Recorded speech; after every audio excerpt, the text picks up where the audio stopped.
$10.7 billion. That was billion with a B.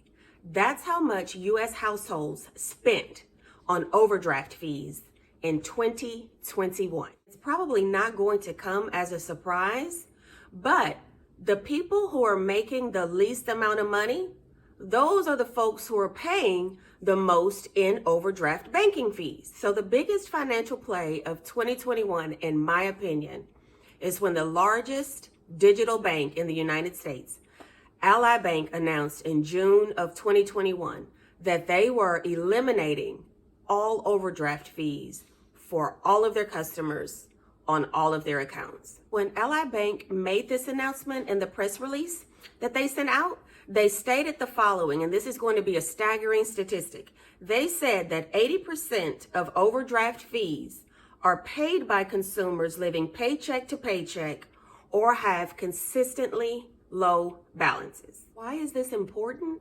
For someone like myself who has been a credit union member for at least the past 25 years, I do have my online savings account that I utilize through Ally Bank, but my primary financial transactions are handled through my local credit union.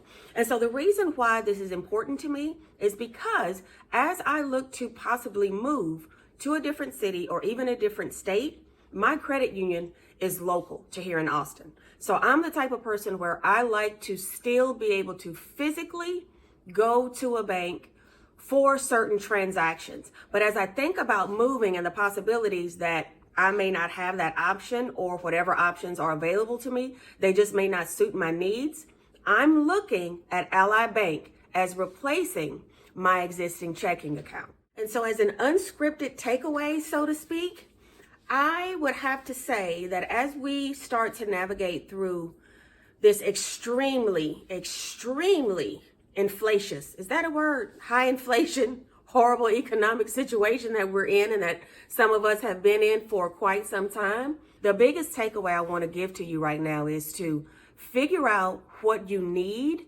before you actually need it. By doing that, you kind of give yourself a little bit of leeway as you juggle all of the different demands and changing circumstances that are beyond your control. When you're doing that, you put yourself in a position to where when the time comes for whatever decision you need to make, you've already done the legwork. So all you have to do is pull the plug and execute. Okay, let's talk specifically about my own personal situation and update on my Ally Savings account. Over the course of the time while I was preparing and putting my information together to do this video, my interest rate, my savings interest rate with Ally Bank rose several times over the past, I'm going to say 4 to 6 weeks maybe. And that's as a result of interest rates rising across the board. Now, if you're one of those people who are like, that little bit of money on my savings account is not big of a deal, feel free to click off right now. But for the majority of the people out here who get up every day and go to work and earn a check, and we're paying over $5 per gallon for gas right now, every little bit helps. So I'm going to tell you that in May of 2022, the interest rate on my Ally Savings account was 0.50%. It then went up to 0.60%. May 26th of 2022, it went up from 0.60% to 0.75%.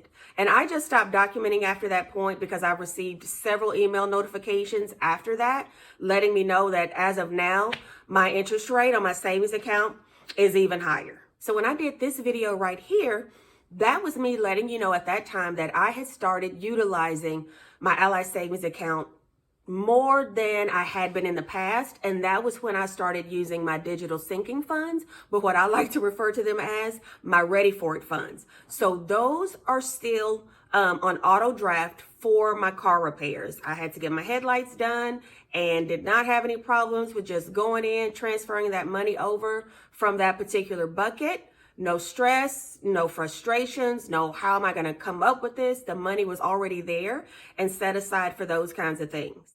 And while I'm doing a really good job of utilizing my online digital buckets, I will be honest with you and say I am not taking advantage of everything that Ally Savings has to offer. And I'm not going to even sit here and tell you that it's something that I'm going to start to do. But what I will continue to do is use this account and all of the services and products in a way that work best for me. So one thing I've decided that I'm going to do, and I think I probably told you in the last video, but I didn't do it yet because sometimes I'll be procrastinating.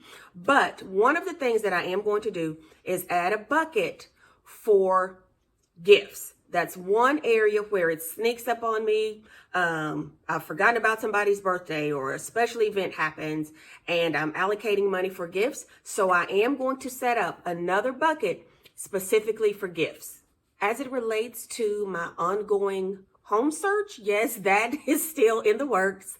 I have been utilizing Ally's home mortgage pre-approval process, and I can honestly say that the customer service and communication has been phenomenal.